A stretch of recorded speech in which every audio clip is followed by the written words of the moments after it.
Jadi saya lakukan penyelidikan lah selama tahun 20 dan memang betul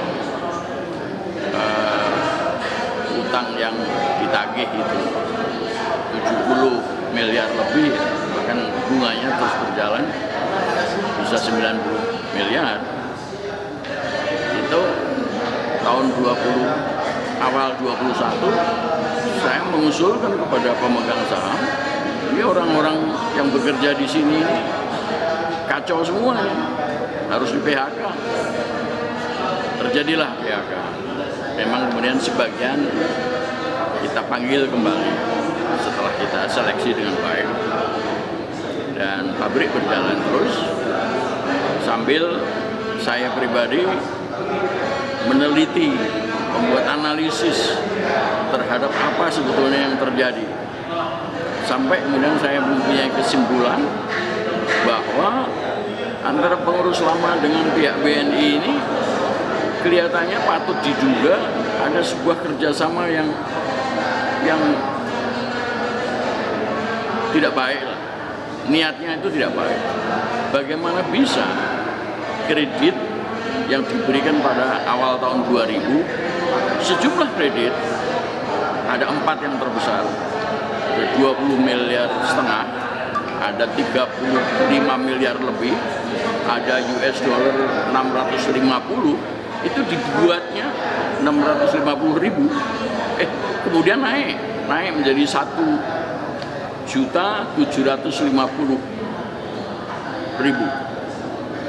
2.750.000 US dollar.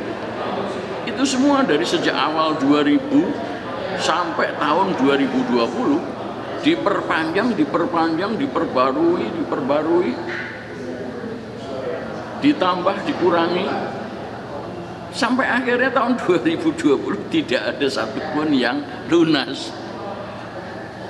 Nah, jadi selama itu 20 tahun kira-kira ya, itu kira-kira yang membayar bunga terus, tapi pokok pinjamannya nggak pernah dibayar. Padahal bisa dilihat dari neraca laba rugi, dari neraca kekayaan kewajiban, itu tersimpan yang namanya persediaan itu yang besarnya sampai 40 sampai 90 miliar.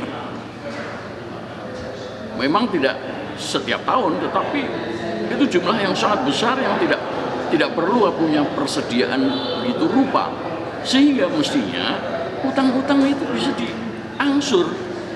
Nah, ini tidak dilakukan begitu, melainkan diperpanjang, ditambah, dikurangi, itu ada tunggakan, sampai akhirnya tidak lunas. Nah,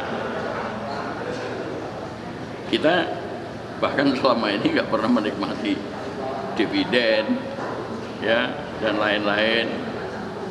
Ini harus dibongkar. Pengurus lama yang nggak benar maupun pihak bank yang mengelola uang negara dengan cara yang salah. Oleh sebab itu, saya dengan segala senang hati ketika ditunjuk untuk menjadi penggugat, saya terima itu. Saya tidak perlu memanggil pengacara, karena banyak pengacara yang tidak tahu mengenai bagaimana urusan manajemen keuangan. Nah, saya kebetulan ahlinya. Jadi saya menghadapi ini selain dengan senang hati, saya juga melakukannya sendiri.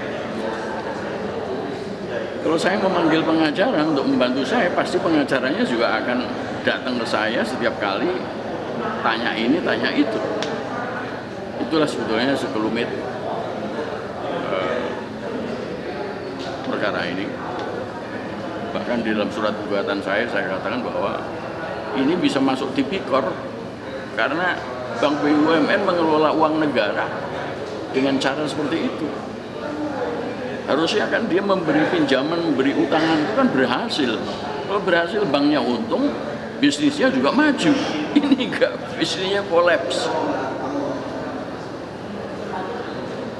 Saya khawatir nanti tujuannya yang utama adalah membeli aset-aset perusahaan, lalu dijual ke orang.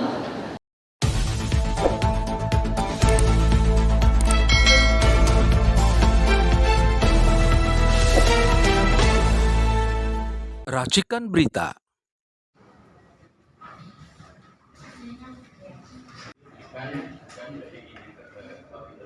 Kemudian dari TM Mahdi Syahat hadir ya.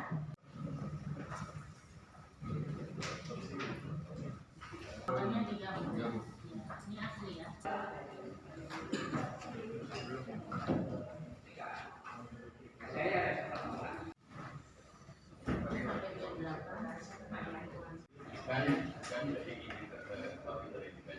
Hari Selasa tanggal. Sebelumnya mohon izin saya menyampaikan sesuatu yang serius.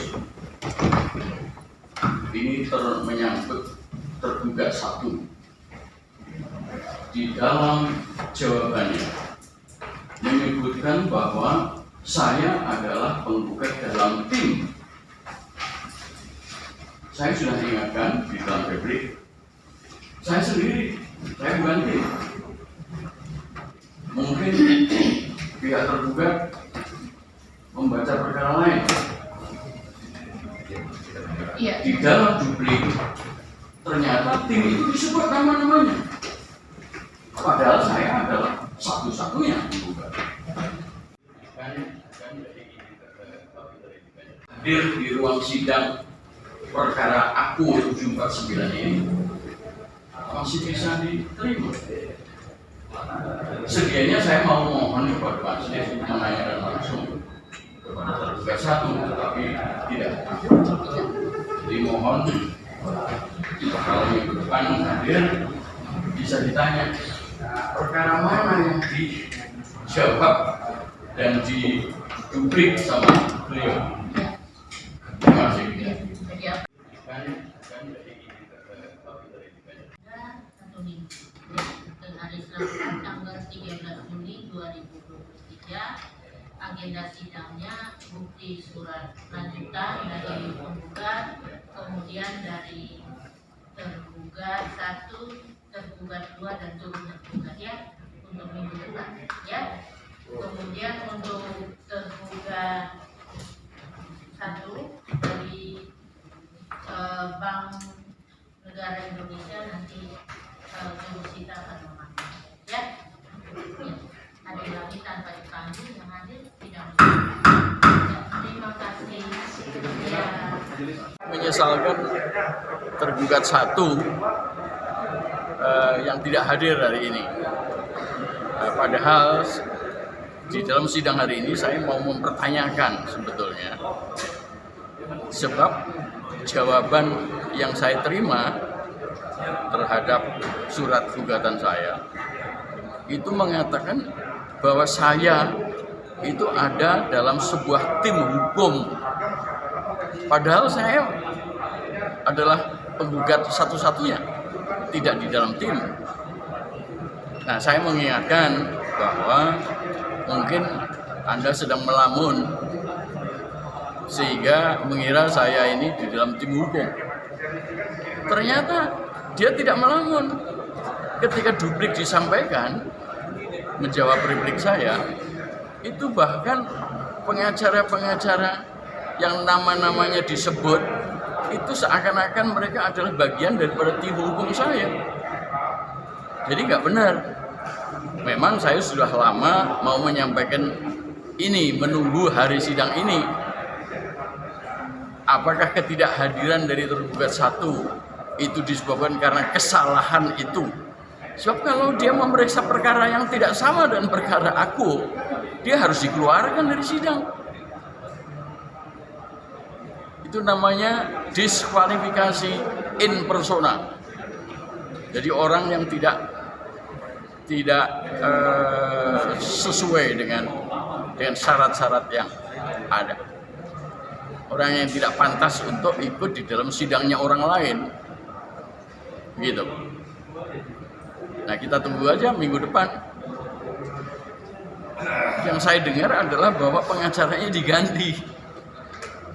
Padahal itu adalah biro hukum dari BNI. yang seharusnya hadir. Mungkin akan menyewa pengacara lain.